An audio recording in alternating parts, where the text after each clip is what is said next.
LDFിന്റെ തൃക്കരിപ്പൂർ നിയമസഭാ മണ്ഡലം തെരഞ്ഞെടുപ്പ് കൺവെൻഷൻ കാലിക്കടവിലെ കരക്കക്കാവ് ഓഡിറ്റോറിയത്തിൽ ചേർന്നു. CPM സംസ്ഥാന സെക്രട്ടേറിയറ്റ് അംഗം MV ജയരാജൻ കൺവെൻഷൻ ഉദ്ഘാടനം ചെയ്തു. This news sponsored by Manual Silks, Mega Mall, Main Road, Kanyangad, also at Kannur, Irati and Pattambi. Trikaripur മണ്ഡലം LDF സ്ഥാനാർത്ഥി ഡോക്ടർ VPP മുസ്തഫയുടെ തെരഞ്ഞെടുപ്പ് പ്രചരണത്തിന്റെ ഭാഗമായാണ് കാലിക്കടവിലെ കരക്കക്കാവ് ഓഡിറ്റോറിയത്തിൽ മണ്ഡലം കൺവെൻഷൻ സംഘടിപ്പിച്ചത്. CPIM സംസ്ഥാന സെക്രട്ടേറിയറ്റ് അംഗം MV ജയരാജൻ കൺവെൻഷൻ ഉദ്ഘാടനം ചെയ്തു. പിണറായി വിജയൻ സർക്കാർ നേരിടുന്ന പ്രധാനപ്പെട്ട വെല്ലുവിളി GAIL, pipeline, power, highway, ദേശീയപാത തുടങ്ങിയ വികസന പ്രവർത്തനങ്ങളാണ്. അത് നടപ്പാക്കാൻ സർക്കാരിന് കഴിഞ്ഞാൽ ഇച്ഛാശക്തിയുള്ള ഒരു മുഖ്യമന്ത്രിയാണ് പിണറായി വിജയൻ എന്ന് സമ്മതിക്കും. ഇതായിരുന്നു അദ്ദേഹത്തിന്റെ പ്രതികരണം. ആദ്യം പറഞ്ഞ രണ്ടും പൂർത്തിയായി.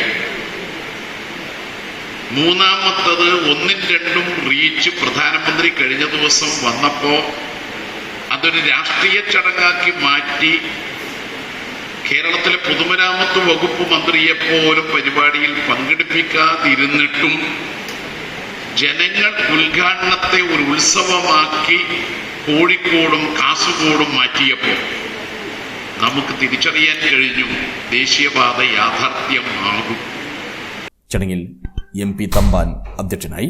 തൃക്കരിപ്പൂർ മണ്ഡലം പ്രകടന പത്രികയിലേക്കുള്ള നിർദ്ദേശങ്ങൾ സ്വീകരിക്കുന്നതിനുള്ള വെബ്സൈറ്റ് CPM ജില്ലാ സെക്രട്ടറി M രാജഗോപാലൻ MLA പ്രകാശനം ചെയ്തു. സ്ഥാനാർത്ഥിക്ക് കെട്ടിവെക്കാനുള്ള തുക CITU ജില്ലാ ജനറൽ സെക്രട്ടറി P മണിമോഹൻ, സംസ്ഥാന സെക്രട്ടറി TK രാജൻ, സംസ്ഥാന കമ്മിറ്റി അംഗം സാബു എബ്രഹാം എന്നിവർ CITU ജില്ലാ പ്രസിഡന്റ് കൂടിയായ മുസ്തഫയ്ക്ക് കൈമാറി. LDF ജില്ലാ convenor KP Satheesh Chandran, P Janardhanan, MV Balakrishnan, CP Babu, VV Krishnan, James Maroor, Kareem Chandera, Suresh Puthiyadath, Ratheesh പുതിയപുരയിൽ, VK Haneefa Haji, PV Govindan, KM Balakrishnan എന്നിവർ സംസാരിച്ചു. E കുഞ്ഞിരാമൻ സ്വാഗതം പറഞ്ഞു. News bureau, Cheruvathur.